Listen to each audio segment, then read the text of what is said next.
Now let's talk about potential future outcomes. So here's how I could see this playing out.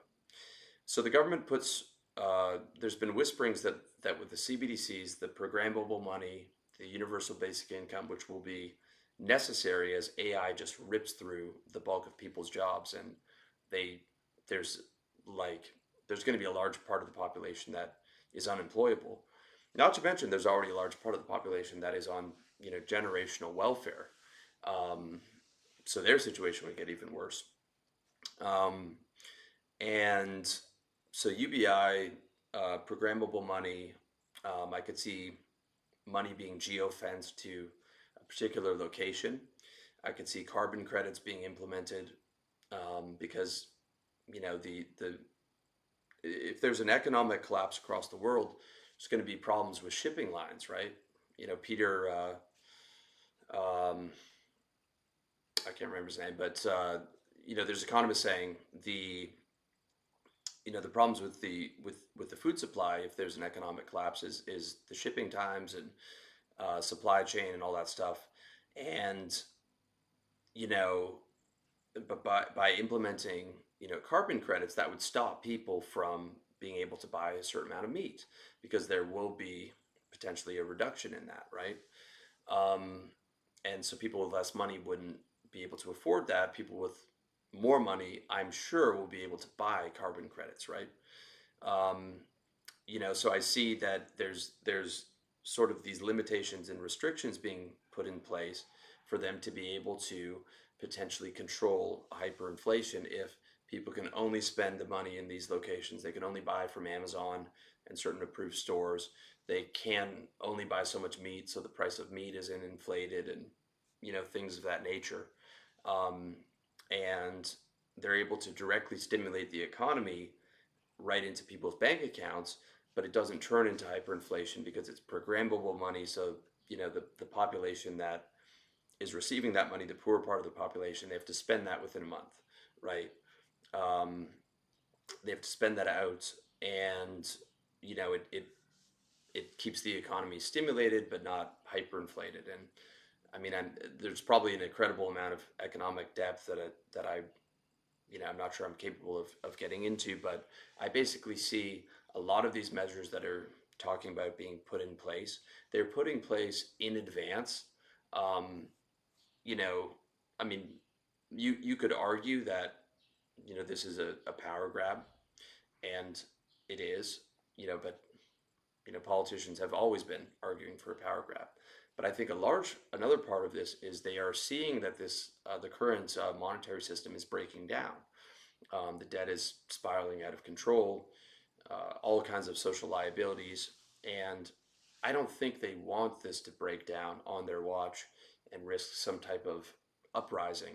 I think they want a smooth transition, and they want to be able to check inflation without having to resort to the old hard money system and a major austerity period, which would be counterproductive and create a depression, which creates problems for them and problems for the country in general. So I think a lot of these policies are going to be put into place to control inflation. Um, and I've heard things like limiting how much people can hold in a personal bank account, right? And I don't think that will be the case for wealthy people, because wealthy people will just have everything in assets, and I think you'll be able to own as much currency as you want in your business bank account. And if you can only own a fraction in your personal account, wealthy people just have like a recurring daily salary going off from the business or something, or from their investments to fund the personal account, and it'd be much the same. But for people that don't have businesses, for poor people, and don't have assets and things of that nature, it would restrict them in a lot of ways.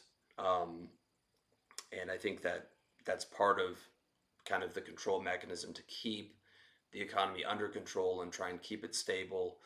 um, I think some of these policymakers are um, monetarists, and they follow the modern monetary theory, which is like debt doesn't really matter. You can inflate as much as you want, which in a sense is completely crazy. In a sense, it's kind of true, because it really is about narrative control. Like as long as people keep going along and playing with the system and using the currency and not rebelling, even if they're getting poorer and poorer each year, the system is still under control as long as they control that narrative.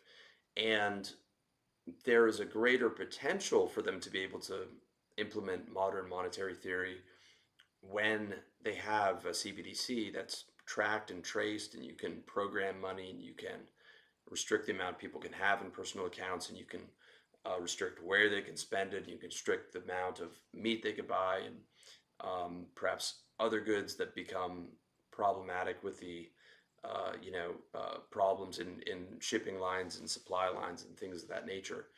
So they'd have more control than was ever possible before. So you start to see how these things could become possible.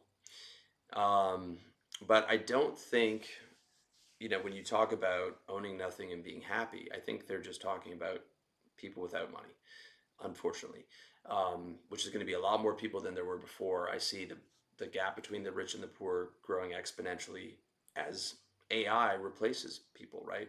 They become redundant.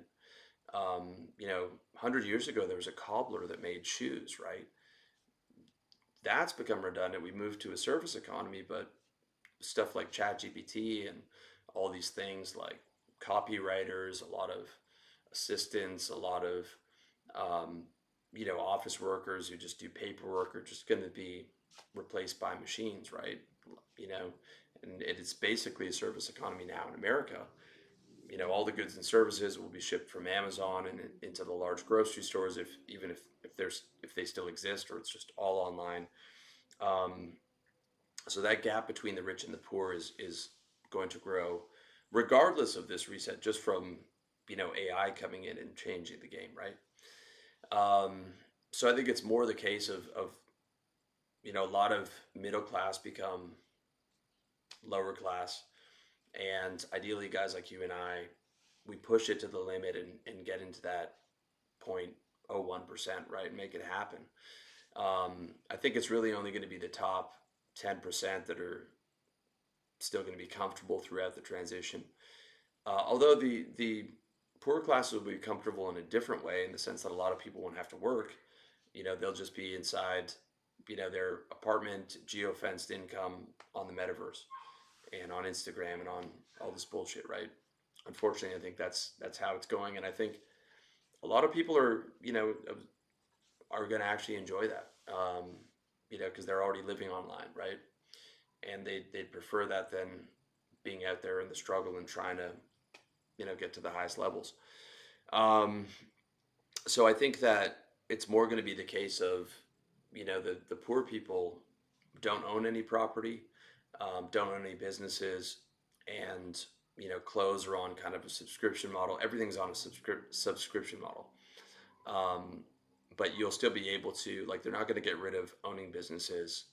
Um, you'll be able to own properties, from what I've read. You'll just have to pay the ESG um, taxes and set your property up for solar panels or whatever the bullshit is to service the ESG. Um, Now they might convert it to a 99-year lease like there is in China and Southeast Asia. I'm already used to that. If I were to buy land here, I, as a foreigner, can't own it unless it's a condo, which I can own outright. In China, even the citizens are on 99-year lease. We can still play with that. That's still playable. We're probably not going to live another 99 years unless there's some crazy technology. And in the process, you could still sell it.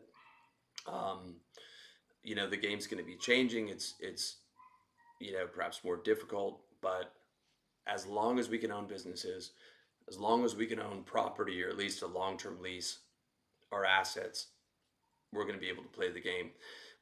And I think it's near certainty that that's going to be the way it's played out, because it's going to be the wealthy people implementing this, right? And they're going to want to stay wealthy, right? And if there's all kinds of restrictions on a personal account and inflation potential, right, they're not going to want that. So there's going to have to be, rules and regulations to be able to win the game, so to speak. And that's basically what we're doing right now as expat entrepreneurs, myself and the Brotherhood.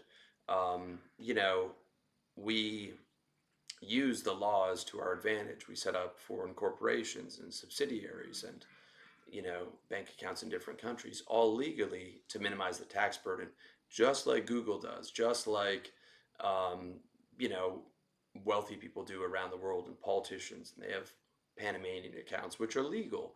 They're offshore. They're out of America, but it's legal to own an account and hold money in there and things of that nature, right?